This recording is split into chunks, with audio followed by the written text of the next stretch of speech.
अस्सलाम वालेकुम दोस्तों, मैं हूं आसिम सोहेल और आप देख रहे हैं मेरा यूट्यूब चैनल और फेसबुक पेज। उम्मीद करता हूं कि आप सब खैरियत से होंगे। अल्लाह पाक आप सबको अपनी हिफ्ज़ व अमान में रखे। दोस्तों, आज की वीडियो में हम आपको शुगर का देसी इलाज बताएंगे जो कि बहुत ही कारआमद है और बहुत ही लाजवाब है। तो वीडियो आपने गौर से देखनी है। इसमें हम आपको मुकम्मल तरीक़ाकार बताएंगे। इसे आप घर में ही तैयार कर सकते हैं। सबसे पहले आपने 300 ग्राम कलवंजी और 300 ग्राम मेथी दाना लेना है। इसके अलावा 250 ग्राम तुख्म जामन और 3 किलो गुड़मार बूटी लेनी है और आखिर में 6 किलो पानी लेना है। अब इसकी तैयारी का तरीक़ाकार कुछ इस तरह से है कि गुड़मार बूटी लेकर इसे अच्छी तरह साफ़ कर लेना है। अब 6 किलो पानी लेकर गुड़मार बूटी इसमें डालकर 3 घंटे के लिए इसे रख देना है।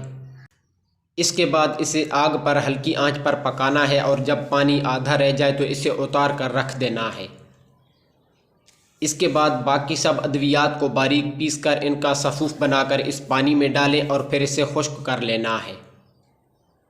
ये आपकी शुगर की दवाई तैयार है। अब इसके 500 मिलीग्राम के कैप्सूल भर लेने हैं और सुबह शाम पानी के साथ एक कैप्सूल खाने से पहले लेना है। इसके इस्तेमाल से जैसे जैसे शुगर नॉर्मल होती जाएगी तो आपने दवाई की मिकदार कम कर लेनी है, यानी कि इसकी मिकदार सुबह शाम 250 मिलीग्राम तक लेकर आनी है। साथ साथ शुगर को दूसरे तीसरे दिन लाजमी चेक करवाना है। इसके इस्तेमाल से शुगर बहुत जल्द कम हो जाती है।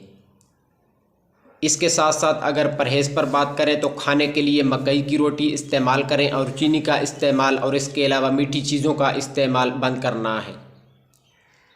इसके साथ साथ रोज़ाना वर्जिश का एहतमाम लाजमी करना है। इसके लिए कम अज़ कम 1 किलोमीटर पैदल लाजमी चलना है, क्योंकि शुगर के मरीज़ के लिए दवाई और ग़िज़ा के साथ साथ पैदल चलना और वर्जिश करना बहुत ही ज़रूरी होता है। तो दोस्तों, ये थी हमारी आज की वीडियो। उम्मीद है कि आपको पसंद आई होगी। मज़ीद इस तरह की वीडियो के लिए हमारे चैनल को सब्सक्राइब कर दें और साथ में दिए गए बेल आइकन के बटन को भी ज़रूर प्रेस कर दीजिएगा। दुआ में याद रखिएगा। जज़ाकल्लाहु खैरा।